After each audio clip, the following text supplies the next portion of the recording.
इस वीडियो में हम ये समझने की कोशिश करेंगे कि हम व्यवहारिक रूप से ये कैसे सत्यापित कर सकते हैं कि कोई पदार्थ ओम के नियम का पालन करता है या नहीं। और ऐसा करने के लिए पहले चलिए जल्दी से ओम के नियम को एक बार देख लेते हैं। तो ओम का नियम क्या कहता है?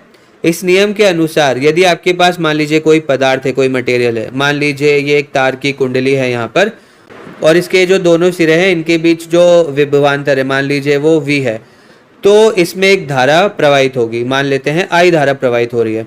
तो ओम का नियम कहता है कि यहाँ पर V किसके बराबर होगा? I गुणा R के, जहाँ पर ये जो R है ये इस पदार्थ द्वारा आवेशों के प्रवाह के लिए जो प्रस्तुत प्रतिरोध है उसका प्रतिनिधित्व करता है।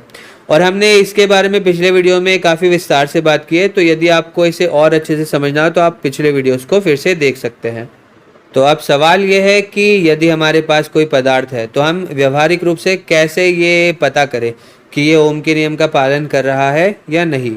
तो चलिए पहले हम ये जो प्रतिरोध है इसे और समझने की कोशिश करते हैं। तो ये जो प्रतिरोध होता है ये पदार्थ का एक गुण है जो उसकी विमाओं पर निर्भर करता है, और हमने ये देखा है कि ये वोल्टता या धारा इनके जो भी मान होते हैं उस पर निर्भर नहीं करता। हमारा कहने का मतलब ये है कि यदि पदार्थ यही है और आप कोई दूसरे मान की वोल्टता प्रदान करें या इसमें धारा जो है वो कुछ और हो, तो भी ये जो R है, जो प्रतिरोध है, उसका जो मान है वो नहीं बदलेगा। तो दूसरे शब्दों में ये जो समीकरण है, इस समीकरण में ये जो R है ये एक स्थिरांक है, कांस्टेंट है। तो इसीलिए इस समीकरण को देखने का दूसरा तरीका ये है कि हम इसे ऐसे लिख ले, R बराबर V बटे I। तो इसका अर्थ ये हुआ कि ये जो R है वो तो स्थिरांक है ही, तो ये जो V बटे I का जो अनुपात है वो भी एक स्थिरांक होगा।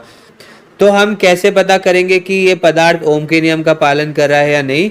हम ये जो V बटे I का अनुपात है इसे देख सकते हैं। यदि ये अनुपात स्थिरांक रहेगा तो हम कह सकते हैं कि ये पदार्थ ओम के नियम का पालन कर रहा है। दूसरे शब्दों में यदि वोल्टता को हम 2 गुना कर देंगे तो जो धारा है वो भी 2 गुना हो जाएगी।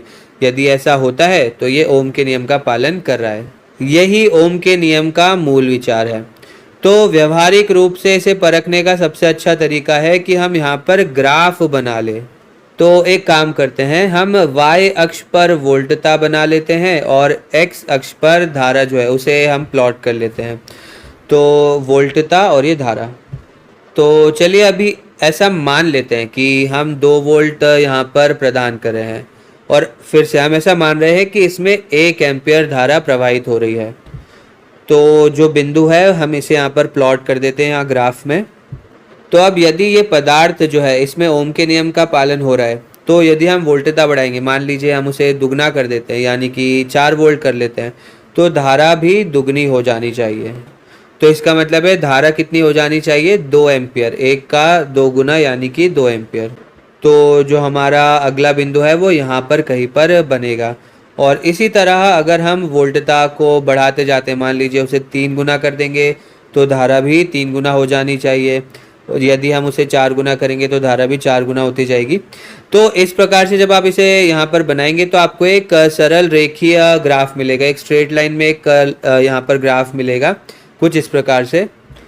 और इसे यहाँ तक हम ओरिजिन तक लेके आ सकते हैं, क्योंकि जब वोल्टता 0 होगी तो धारा भी 0 होनी चाहिए। तो हमारे कहने का मतलब यह है कि आपको अगर ये देखना है कि किसी पदार्थ में ओम का नियम जो है वो उसका पालन हो रहा है या नहीं, तो आपको वोल्टता बनाम जो धारा ग्राफ है बस उसे बनाकर देखना है। यदि इसमें एक सरल रेखीय आपको ग्राफ मिल रहा है, एक स्ट्रेट लाइन ग्राफ मिल रहा है, तो ओम का नियम जो है वो वहाँ पर उसका पालन हो रहा है। और यदि ये सरल रेखीय ग्राफ नहीं है, यहाँ पर कोई स्ट्रेट लाइन नहीं मिल रही है, तो फिर ओम का नियम इस पदार्थ के लिए मान्य नहीं है। अब हो सकता है कि जब आप वास्तविकता में ये प्रयोग करें तो आपको एग्जैक्ट इस तरह से जो पॉइंट है वो एग्जैक्ट एक सरल रेखीय ना मिले। हो सकता है थोड़ा बहुत ऊपर नीचे हो, क्योंकि ये प्रायोगिक त्रुटियां हो सकती है। तो अगर आप अवलोकन में की गई ये छोटी मोटी त्रुटियों को अगर हटा दें तो आप ऐसा सोच सकते हैं कि लगभग एक सरल रेखीय ग्राफ जो है वैसा ही है। तो आप मान सकते हैं कि ये ओम के नियम का पालन कर रहा है। लेकिन दूसरी ओर यदि आपका ग्राफ कुछ इस प्रकार से दिख रहा है तो ये पक्का है कि ये जो पदार्थ है ये इसमें ओम के नियम का पालन नहीं हो रहा है।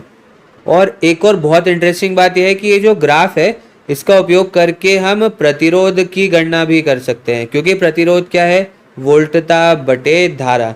तो यदि हम ये ग्राफ का उपयोग करें तो हम जो R है उसकी गणना कर सकते हैं। तो मान लीजिए हम इस बिंदु की बात करें तो यहाँ पर वोल्टता है 6 वोल्ट और धारा है 3 एम्पियर। तो वोल्टता बटे धारा यानी 6/3, तो प्रतिरोध कितना आ जाएगा, 2 ओम। तो इस ग्राफ का उपयोग करके हम R को भी निकाल सकते हैं। तो जब आप इस ग्राफ पर किसी भी बिंदु पर इसका मान निकालेंगे तो आपको R का वही मान मिलेगा, क्योंकि R एक स्थिरांक है। ये यहाँ पर एक सरल रेखीय हमारे पास ग्राफ, एक स्ट्रेट लाइन ग्राफ हमें यहाँ पर मिला है। और एक और बात हम आपको बता दें कि जो पदार्थ ओम के नियम का पालन करते हैं हम उन्हें ओमीय पदार्थ या फिर ओमीय युक्तियाँ कहते हैं, ठीक है।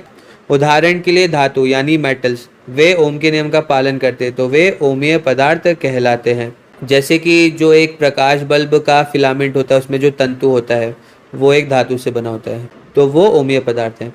दूसरी ओर जो पदार्थ ओम के नियम का पालन नहीं करते उन्हें हम गैर ओमीय युक्तियाँ या गैर ओमीय पदार्थ कहते हैं।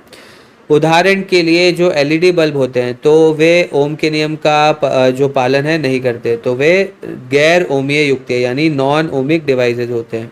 तो सारांश ये है कि यदि हम वोल्टता बनाम धारा ग्राफ बनाएं और यदि वो जो ग्राफ हो वो मूल बिंदु से शुरू होता है और एक सरल रेखीय ग्राफ आपको मिलता है, तो वो जो पदार्थ होगा वो ओम के नियम का पालन कर रहा होगा, और ऐसे पदार्थों को हम ओमीय पदार्थ कहते हैं।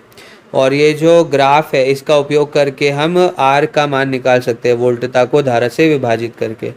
और यदि कोई पदार्थ है जो इस ग्राफ का पालन नहीं करता, इस तरह का सरल रेखीय जो ग्राफ बना है इसका पालन नहीं करता, तो वो गैर ओमीय युक्तियाँ या नॉन ओमिक डिवाइसेस कहलाते हैं।